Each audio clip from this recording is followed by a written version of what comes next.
Alright guys, this is a video that might not see the light of day for a little bit, but I'm going to make another knife today.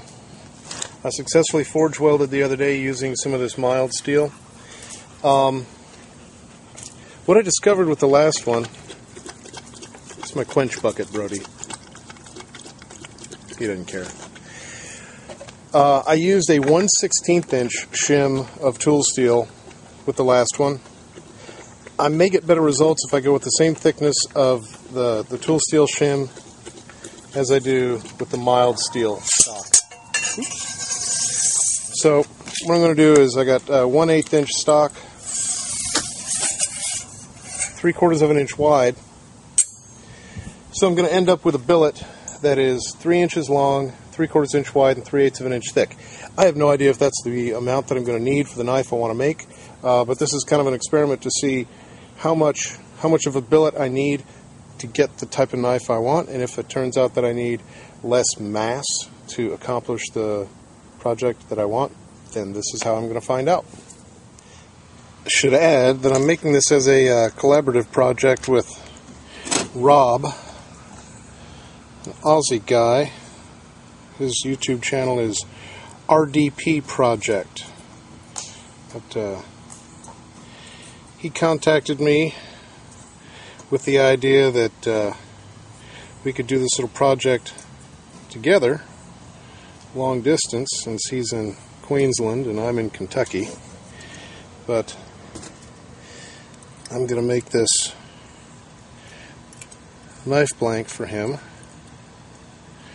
and he's going to put a handle on it, and we'll just see how this little collaboration works out. Now, in case anybody's wondering, you're going to see me pull this out of the forge with these wires on here, and I'll commence to forging it and welding it and all that. The amount of steel in these wires will not affect this knife one bit. As a matter of fact, the biggest part of this just pops right off after the first weld.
we go.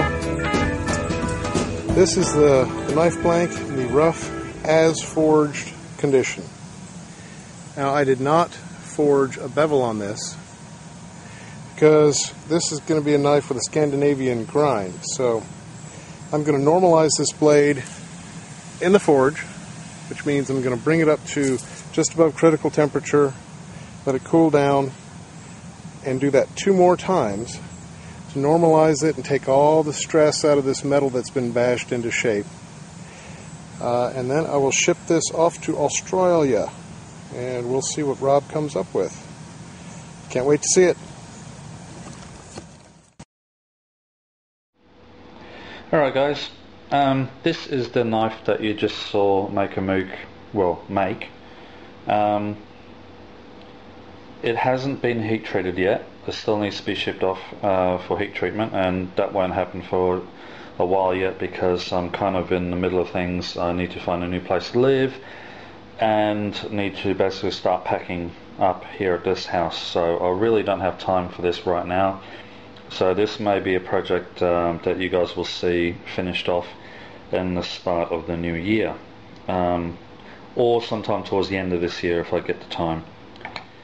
But I was also sent this one, a bit longer blade, a lot skinnier, and I have removed a bit of steel off it, but that was heat treated.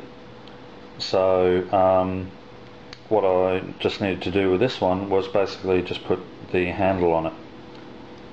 So my half of this collaboration video is handle mounting this blade.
Okay, I've reshaped the blade. As you can see, I've taken about that much off, and I've squared it off along here, and I made this a long, slow drop point. And what I need to do now is put the edge back on it. So it's getting there, slowly.